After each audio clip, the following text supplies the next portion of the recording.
This is our first video of introducing this concept of a power series, and we've been dealing with series for quite a bit now, right? Series just represents a summation of terms, and power series is going to refer to a particular kind of series, and that series is going to have powers, kind of like a polynomial, right? Just kind of like a generic. Just kind of like a generic definition there is right. Like here, like you might have some lead coefficient. Maybe the coefficients change as you move along, and you have powers of x. And in the expanded form, you have this, where there's a coefficient that corresponds to the particular term, and then a power of x. And what we'll do is we'll talk about centering those power series at a particular value of c. And notice that all that does is it sort of just makes this like this quantity x minus c. And so that instead of just an x, you now are looking at powers of x minus c. Again, it kind of reminds me of thinking about like just a normal quadratic, like y equals x minus 3 squared. So 1, 2, 3. I mean, I don't know if centering makes sense, but like the center, quote unquote, the vertex is at x equals 3. So just imagine just a series of those where your center may be at a different value than just 0. You could also say up here that its center was at 0 because all of those could have been rewritten as x minus 0. So 0 could certainly be a center. Now, this first example is just getting us used to working with this notation. So the power series that I have for A, it's just expand it and then state where it's centered. Well, since x has no minus or plus, it's going to be centered at 0. So I definitely know for this first one, my c value will be 0. And then we just want to write out, okay, well, when n is 0, I get x to the 0 over 0 factorial. And then I'm going to add, because it's a series. And then when x is 1, we have x to the first over 1 factorial. And then x squared over 2 factorial. X cubed over 3 factorial. And it just goes on forever. And then if you want to just remind yourself, 0 factorial is 1, and x to the 0 is also 1. So we could say it's 1 plus x over 1 plus x squared over 2 plus x cubed over 6. And then it just keeps going forever. Obviously, the pattern is much easier to see here when it's in its series notation. Now, part B, I recognize there's an alternating component to it, right? And now, because it's x plus 1, I know that this one's going to be centered when c is -1, or when x is -1. So we say it's centered at x equals -1. That c value is -1. And then we start, again, listing things out. So when n is 0, we get -1 to the 0, which is positive. But I'll go ahead and write that there. And then it's x plus 1 to the 0. And then plus -1 to the first power. And then you have x plus 1 to the first power. And then -1 squared. And then x plus 1 squared. And so again, it's just getting used to working with an expanded form versus the condensed form. Now, since this is basically 1, right? Because -1 to the 0 and this quantity to the 0 is 1. And then we get minus x plus 1. I'm going to leave that grouped. And then it'll be plus x plus 1 squared. And then minus x plus 1 cubed plus x plus 1 to the 4th power minus, and then it continues forever. And then our last one, here we have no alternating. This one's centered at x equals 1 or the c equals 1, however you want to think about that. Both are fine.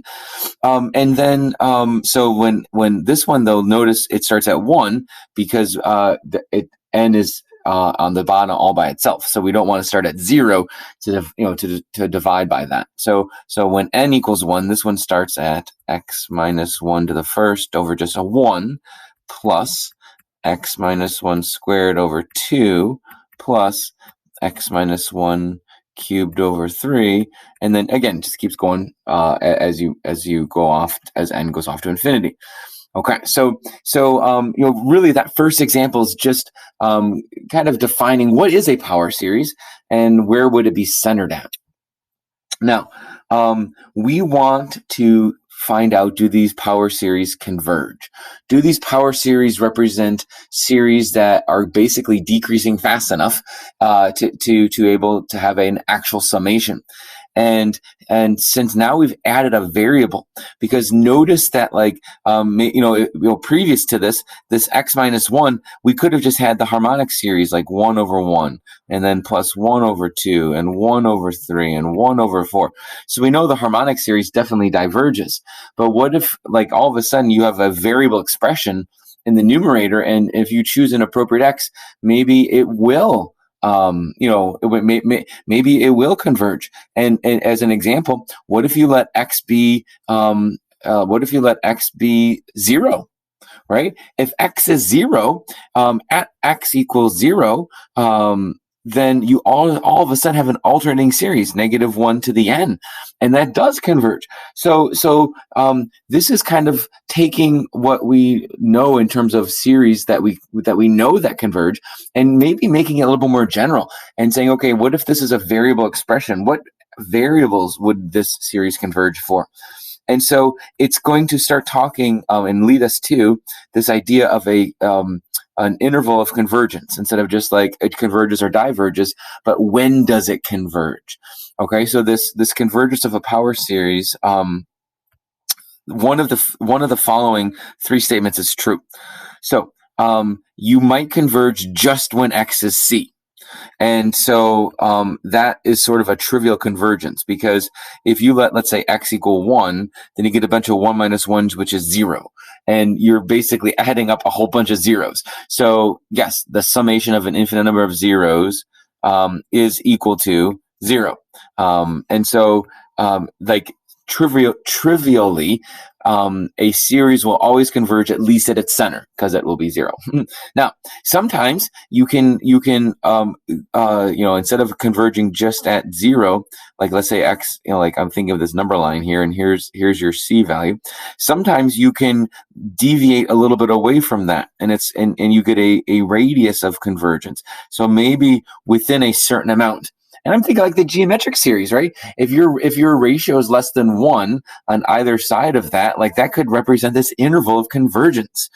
And so that's sort of why we have like this absolute value, because maybe you're going on the right and the left, and as long as you're within that, you converge.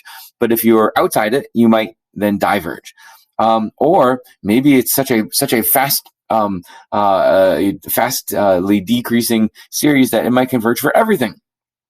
Okay, so I already mentioned this term, a radius, right? This radius of convergence, if you only converge at x equals c, then your radius is 0. You don't go anywhere.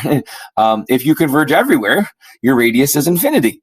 But most of the time, you'll have a finite radius that you have to find that interval, and that's what we call the interval of convergence. Now, the thing is that a radius of convergence, and I know this gets defined a little bit as we move on, but a radius of convergence could be open-ended, or it could be close-ended and still have the same radius. And so what we have to do is now analyze the endpoints, and so that's a lot of that's going to be something that we're going to have to take into account as we start examining these power series. So let's do one example to finish off this video. We'll do example 2, and then I'll go through the other examples in another video. So it says find the radius of convergence. For this power series, and so I know it's a power series because I have a polynomial expression, this x minus 2, and it's to the n, so I have powers, and so the power series that we can try to almost always start with is a geometric series, right? If this were a geometric series, if that ratio would be between 1 and -1, we know it would converge, right? So I mean, if this represented 3 times 1/2 to the n, I know that converges, right? If this represented 3 times negative 1/3 to the n, I know it would converge, right? If this represented 3 times 5/4 to the n, oops, that would diverge. So whatever we're putting into this spot, right? Whatever we're putting in here, whatever we decide to put in here, we want to make sure that that is less than 1. And so I can think about that as, that quantity, which is x minus 2, I want to make sure that an absolute value is less than 1. And again, I'm thinking geometric series because all I have is powers, right? I don't have any factorials or other things that might that might create a more complex series, and that's what the next example will look at. This is merely just a geometric series. Geometric series converge like right there.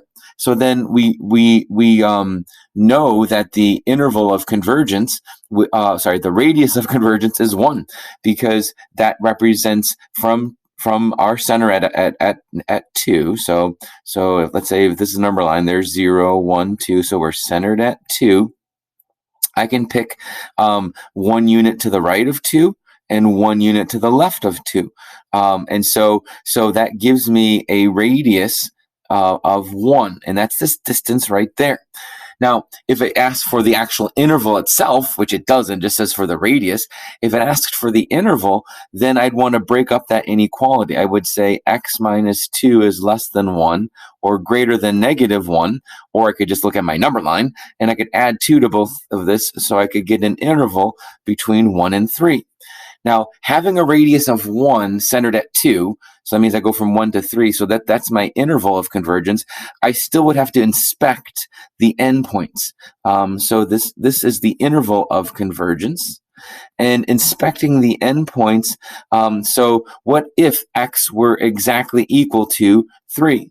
So if x were 3, so at the endpoint when x is 3, this series becomes n equals 0 to infinity of 3 minus 2 is 1, and so we get 1 to the n, which is still 3 minus 2 is 1, and so we get 1 to the n times 3, so it's 3 times 1 to, I'm saying it right, I keep writing it wrong, 1 to the n. And so that basically is an infinite series of 3 plus 3 plus 3 plus 3 plus 3. And then if x were 1, and so then n equals 0 to infinity, and now we get 3 times negative 1 to the n. In other words, it's alternating 3, negative 3, 3, negative 3, 3, negative 3. So it diverges as well. So these would strictly be less thans. But we're going to find with examples that sometimes one of the endpoints or both the endpoints might also converge, and so that changes our interval from strictly less than to maybe less than or equal to. And so I know there's a lot more than what I asked, but just to kind of recap, the radius itself is just the distance that you're going to be deviating from your center. So since we knew this was centered at 2, right, the center of this was at 2, I can be within 1 unit, and that distance of being within 1 says my radius of convergence is 1. A radius of convergence doesn't give any indication to the endpoints, so you would have to still do them by inspection. And then if you list that out, like I did at the end as an inequality, that will give you the interval of convergence. Okay, so I'm going to stop this video, and kind of if you need to go back and revisit, that's fine, replay it. But then the next video, I want to look at a few more complicated series where perhaps the geometric, just a geometric series won't work, and we have to use another method.